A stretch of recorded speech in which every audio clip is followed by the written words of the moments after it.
Hi friends, welcome to killer channel. Friends, ఎవరైనా మా ఛానల్ని సబ్స్క్రైబ్ చేసుకోకపోతే సబ్స్క్రైబ్ చేసుకోండి. ఎవరైనా మీ డాగ్స్ అమ్మాలనుకుంటే మా ఛానల్ త్రూ మా ఛానల్ వాట్సాప్ నెంబర్కి మెసేజ్ పెట్టండి.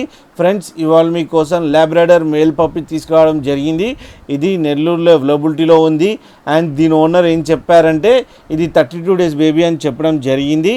అండ్ ఇది మేల్ పప్. అండ్ మేల్ పప్కి ఏమో 15,000 రూపీస్ డిమాండ్ చేస్తున్నారు. అండ్ రేట్లో స్లైట్గా నెగోషియబుల్ ఉందని చెప్పడం జరిగింది ఫ్రెండ్స్. అండ్ ట్రాన్స్పోర్టేషన్ ఫెసిలిటీ అయితే ఒక 20 kilometers దాకా అయితే ప్రొవైడ్ చేయగలమని కూడా చెప్పడం జరిగింది. ఫ్రెండ్స్, మీరు చూడొచ్చు బేబీ ఎంత యాక్టివ్గా, ఎంత హెల్తీగా, ఎంత క్యూట్గా ఉందో కింద వీడియోలో ఆడుతుంది ఫ్రెండ్స్. మీరు చూడండి. అండ్ షార్ట్ టైల్ కూడా ఉంది ఫ్రెండ్స్. మీకు ఎవరికైనా నచ్చితే టైటిల్లో కాంటాక్ట్ నెంబర్ ఇస్తాను, కాంటాక్ట్ అవ్వండి, మాట్లాడండి, తీసుకోండి ఫ్రెండ్స్. అలాగే ఒక్కసారి డీల్ సెట్ అయిన తర్వాత అన్ని డీటెయిల్స్ చెక్ చేసిన తర్వాతనే అకౌంట్లో మనీ వేయాలని కోరుకుంటున్నాం ఫ్రెండ్స్. అలాగే మా ఛానల్ని సబ్స్క్రైబ్ చేయడం మాత్రం మర్చిపోకండి ఫ్రెండ్స్.